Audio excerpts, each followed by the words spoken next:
La République démocratique du Congo vit un paradoxe sur le papier, des accords de paix, des négociations en cours, des promesses de cessez-le-feu signées à Washington et des discussions à Doha. Mais sur le terrain, la réalité est tout autre. Les combats ne cessent pas, ils s'intensifient. C'est dans ce contexte que nous recevons ce soir Patrick Muyaya, ministre de la Communication et des Médias, porte-parole du gouvernement congolais. Patrick Muyaya, bonsoir et merci d'être avec nous. Bonsoir, merci. Alors Doha en décembre, l'accord de Washington a été signé. Ensuite, il y a les discussions de Doha qui sont toujours en cours au Qatar avec les différentes parties. Mais sur le terrain, je le disais, toujours pas de paix en vue. Comment est-ce que vous expliquez cette différence entre les mots et la réalité ? Écoutez, je crois que cette question, il faut la poser au président rwandais, le père du M23, parce que comme vous le savez, toute idée de retour de la paix est une idée qui contrarie ses intérêts économiques parce que la vraie motivation de cette guerre, c'est une guerre de pillage. Et bien, vous avez vu récemment que tous les mensonges justificatifs, justement, de la présence de troupes rwandaises ont été chacun déconstruits. Et lui-même, il est passé aux aveux, reconnaissant de fait que son régime était un régime fondé sur des mensonges lorsqu'ils ont reconnu pleinement la coordination qui existe entre le Rwanda et les M23, en réalité entre père et fils. Il est donc évident que s'il persiste encore de violence aujourd'hui dans l'Est de la RDC, c'est de la volonté du président rwandais qui entretient justement son fils, le M23, dans les seuls desseins de poursuivre un processus de pillage de ressources dans l'Est de notre pays. Alors avant de parler du Rwanda, vous venez de le dire, fin janvier, le Rwanda a reconnu une coordination sécuritaire avec le M23. À vos yeux, c'est quoi? C'est la fin d'une hypocrisie? Écoutez, la question, est-ce que nous savions que le Rwanda est un régime assis sur le mensonge? Aujourd'hui, tous les pays de la communauté internationale qui le savaient, maintenant qu'il y a ces aveux qui ont été dits pour le droit international, il est important que des actions soient prises.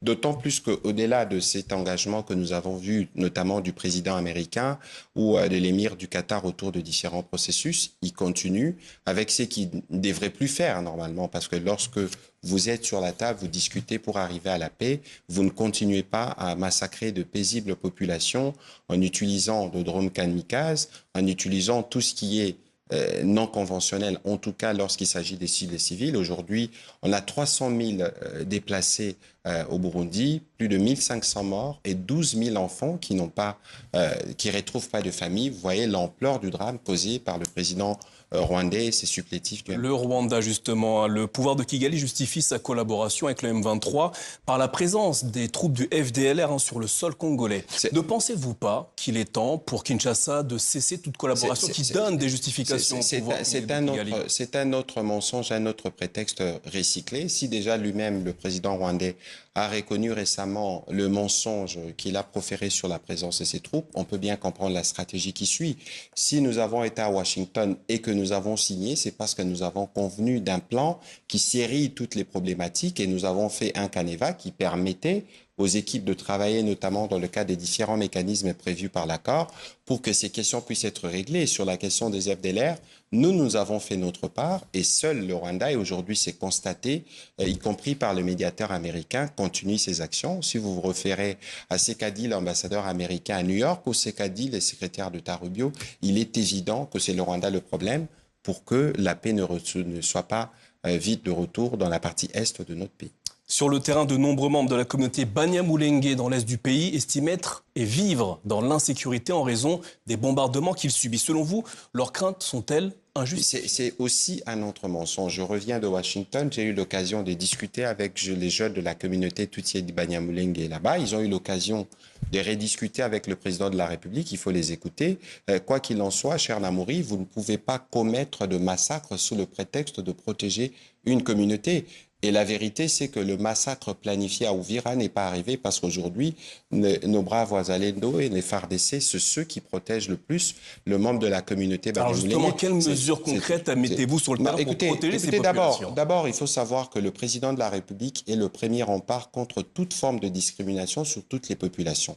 Et parce que ces populations sont d'abord discriminées par le Rwanda, qui les expose vis-à-vis des autres communautés, nous prenons des mesures, notamment. Je suis ministre de la Communication et des Médias. Nous nous assurons que les discours qui sont tenus publiquement soient des discours qui favorisent l'unité et la cohésion nationale.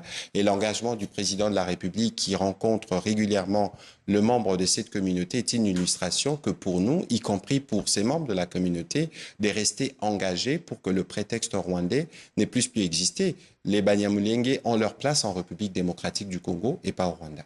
Continuons de parler de ce qui se passe sur le terrain dans l'est de votre pays, l'aéroport où stationne une partie de l'aviation militaire de congolaise à Kisangani a subi une attaque de drone. C'était le week-end dernier, le M23 a revendiqué cette attaque. Pourquoi parlez-vous du M23 ? Laissez-moi poser ma question. Est-ce une extension inquiétante du conflit qui se déroule actuellement? Écoutez, nous connaissons les intentions du père le Rwanda et du fils le M23 et à travers cet acte, parce que l'aéroport est d'abord, attention, un objectif civil. C'est dans la suite de ce que nous avons vu à Uvira. C'est un comportement qui est terroriste. D'ailleurs, le communiqué de l'Union africaine en dit long.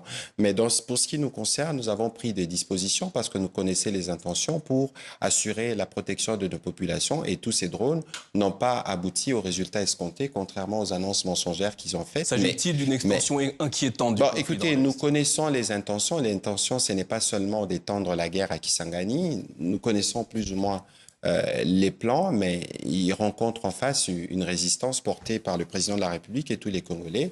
Et ce sont des aventures qui sont vouées à l'échec. Alors, en ce qui concerne un éventuel dialogue intercongolais, seriez-vous prêt à inclure toutes les composantes de la société congolaise, y compris le président Kabila, qui a été condamné, je le rappelle, pour crimes de guerre et trahison? Écoutez, d'abord, avant qu'on arrive à ces dialogues, pour nous, il y a des préalables. Si je peux me permettre l'analogie, nous avons un dialogue avec le père, le Rwanda, à Washington, avec le fils à Doha.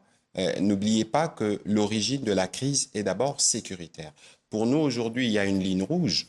On ne peut pas dialoguer tant que les troupes rwandaises sont sur notre sol, tant qu'on n'a pas un cessez-le-feu vérifiable et tant que les engagements souscrits dans les cadres des processus de Doha et de Washington ne sont pas faits. Je rajoute que le président de la République a toujours montré sa disponibilité pour les dialogues, mais ces dialogues ne doivent pas venir consacrer l'impunité parce que c'est l'impunité qui est à la base de la répétition de ces différents actes que nous voyons. Et il est évident que dans les aventures du père et du fils, il y a des complices. Et il est donc normal, il est tout à fait normal qu'il y ait comme un processus de vetting sur la nature patriotique de certains pour nous assurer qu'ils ne viendront pas en complices, mais qu'ils viendront pleinement pour discuter entre Congolais. C'est un dialogue qui se tiendra en République démocratique du Congo et entre Congolais.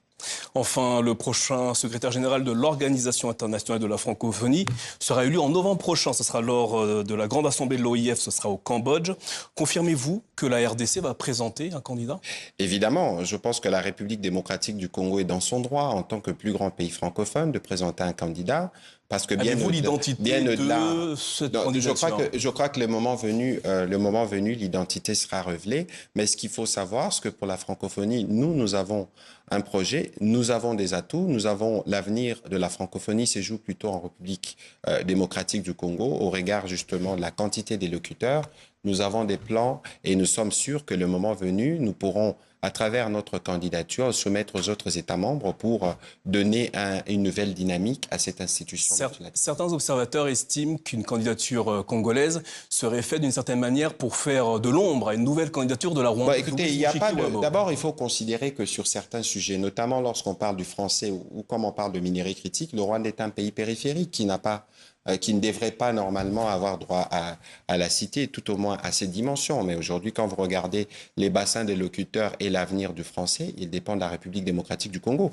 Nous viendrons avec notre projet qui n'a rien à voir avec ce qui se passe actuellement, parce que nous pensons qu'il est important de construire de ponts, de donner un avenir à nos jeunes et d'avancer. Lorsqu'on parle d'ailleurs du Rwanda, pour prendre un exemple rapide, nous venons de Washington, où il y a eu un sommet entre 55 pays. Les pays qui ont été invités pour parler de minerais critiques, le Rwanda n'y était pas, il ne peut pas y être. Ce n'est pas parce que vous pillez, ce n'est pas parce que vous vivez des activités de recel que vous faites inviter dans un cadre comme celui-là. Patrick Mouyaya, merci infiniment d'avoir répondu à nos questions ce soir en ce qui concerne l'actualité en République démocratique du Congo. Monsieur le ministre, bonne soirée à vous et merci. C'est moi qui vous remercie.